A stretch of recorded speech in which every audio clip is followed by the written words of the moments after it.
अध्याय नवम स्कंद भागवत पुराण।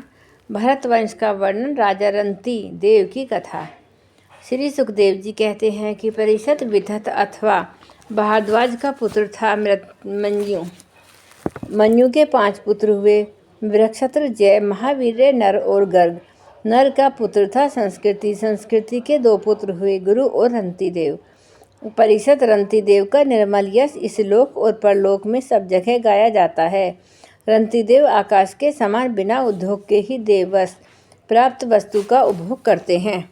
वे संग्रह, परिग्रह, ममता से रहित तथा बड़े धैर्यशाली थे और अपने कुटुंब के साथ दुख भोग रहे थे। एक बार तो लगातार 48 दिन तक ऐसे बीत गए कि उन्हें पानी तक पीने को न मिला। 49वें दिन प्रातःकाल ही उन्हें कुछ घी, खीर, हलवा और जल मिला। उनका परिवार बड़े संकट में था। भूख और प्यास के मारे वे लोग कांप रहे थे। परंतु ज्यों ही उन लोगों ने भोजन करना चाहा, त्यों ही एक ब्राह्मण अतिथि के रूप में आ गया। रंतिदेव सब में श्री भगवान के ही दर्शन करते थे, अतः उन्होंने बड़ी श्रद्धा से आदरपूर्वक उसी अन्न में से ब्राह्मण को भोजन कराया।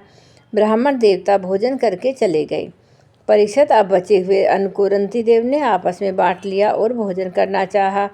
उसी समय एक दूसरा शूद्र अतिथि आ गया। रंतिदेव ने भगवान का स्मरण करते हुए उस बचे हुए अन्न से भी कुछ भाग शूद्र के रूप में आए हुए अतिथि को खिला दिया।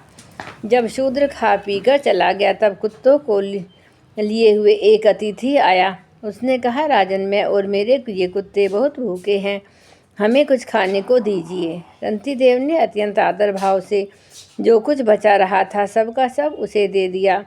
भगवन्य होकर उन्होंने कुत्ते और कुत्तों के स्वामी के रूप में आए हुए भगवान को नमस्कार किया। अब केवल जल ही बच रहा था और वह भी केवल एक मनुष्य के पीने भर का था। उसे आपस में बांटकर पीना चाहते थे कि एक चांडाल आ पहुंचा। उसने कहा, मैं अत्यंत नीच हूँ, मुझे जल पिला दीजिए।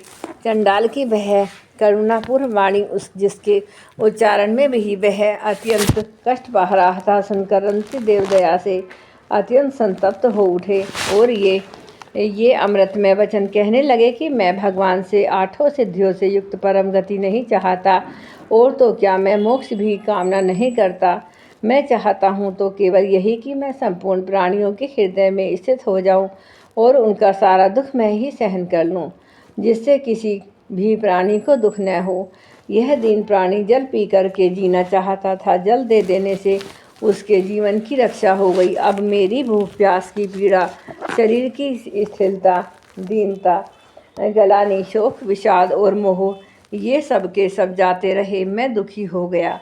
इस प्रकार कहकर रंतिदेव ने यह बचा हुआ जल भी उस चंडाल को दे दिया। यद्यपि जल के बिना वे स्वयं मर रहे थे, और भी स्वभाव से उनका हृदय उतना करुणापूर्ण था कि वे अपने को रोक न सके। उनके धैर्य की भी कोई सीमा है। परीक्षित, वे अतिथि वास्तव में भगवान की रची हुई माया के भी विभिन्न रूप थे। परीक्षा पूरी हो जाने पर अपने भक्तों की अभिलाषा पूर्ण करने वाले त्रिभुवन स्वामी श्री ब्रह्मा, विष्णु और महेश तीनों उनके सामने प्रकट हो गए।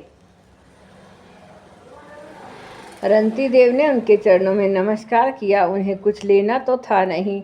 भगवान की कृपा से आसक्ति और स्पर्धा से ही रहित हो गए और परम प्रेम में भक्ति मात्र से अपने मन को भगवान वासुदेव में तन्मय कर दिया। कुछ भी मांगा नहीं। परीक्षित, उन्हें भगवान के सिवा और किसी भी वस्तु की इच्छा तो थी नहीं। उन्होंने अपने मन को पूर्ण रूप से भगवान में लगा दिया। इसलिए त्रिगुणमयी माया जागने पर वे स्वयं दृश्य की समान नष्ट हो गई। रंतिदेव के अनुयायी भी उनके संग के प्रभाव से योगी हो गए और सब भगवान के ही आश्रित परम भक्त बन गए। मन्यु पुत्र गर्ग ने शिनी और शिनी से गार्ग्य का जन्म हुआ। यद्यपि गार्ग्य क्षत्रिय था, फिर भी उससे ब्राह्मण वंश चला। महावीर का पुत्र था। दुरितशय के 3 पुत्र हुए, ऋत्यारुणी, कवि और पुष्कारिणी, ये तीनों ब्राह्मण हो गए। वृत्रशक्र का पुत्र हुआ हस्ती, उसी ने हस्तिनापुर बसाया था। हस्ती के 3 पुत्र थे, अजीमीढ़, दीमीढ़ और पुरुमीढ़ अजमीढ़ के पुत्रों में प्रमेघ आदि ब्राह्मण हुए। इन्हीं अजमीढ़ के एक पुत्र का नाम था बृहदुषु। बृहदुषु का जयद्रथ हुआ। जयद्रथ का पुत्र हुआ विशद और विशद का सेनजीत। सेनजीत के 4 पुत्र हुए, हचिराव, धृणु, काश्य और वत्स। रुचिराश्रु का पुत्र पार था और पार का प्रथसेन। पार के दूसरे पुत्र का नाम नीप था। उसके 100 पुत्र थे। उसी नीप ने छाया शुक्र की कन्या कृत्वी से विवाह किया था। उससे ब्रह्मदत्त नामक पुत्र उत्पन्न हुआ और ब्रह्मदत्त बड़ा योगी था। उसने अपनी पत्नी सरस्वती के गर्भ से विश्वसेन नामक पुत्र उत्पन्न किया। इसी विश्वसेन ने जैगेश्वर के उपदेश से योग शास्त्र की रचना की।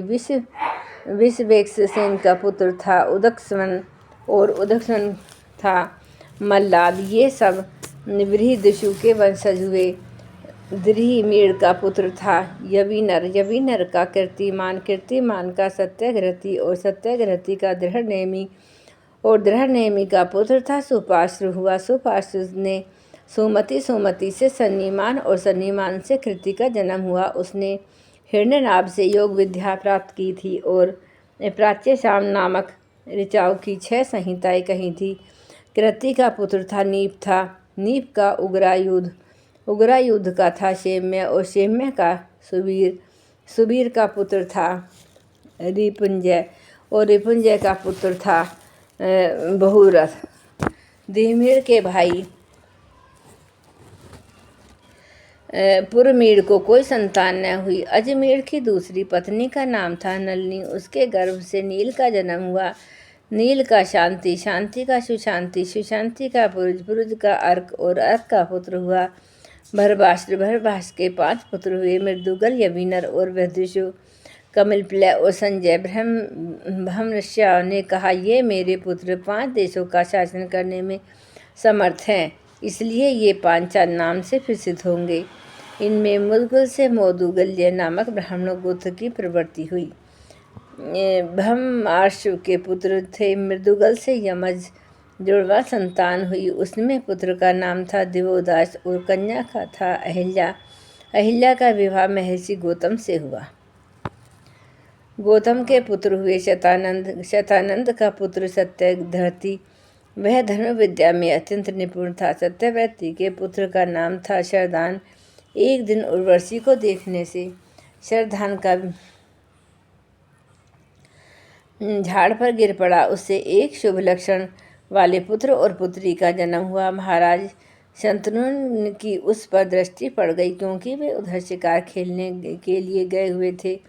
उन्होंने दयावश दोनों को उठा लिया। उनमें जो पुत्र था उनका नाम कृपाचार्य हुआ और जो कन्या थी उनका नाम भी कृपी। यही कृपा द्रोणाचार्य की पत्नी हुई। जय गुरुदेव, जय गायत्री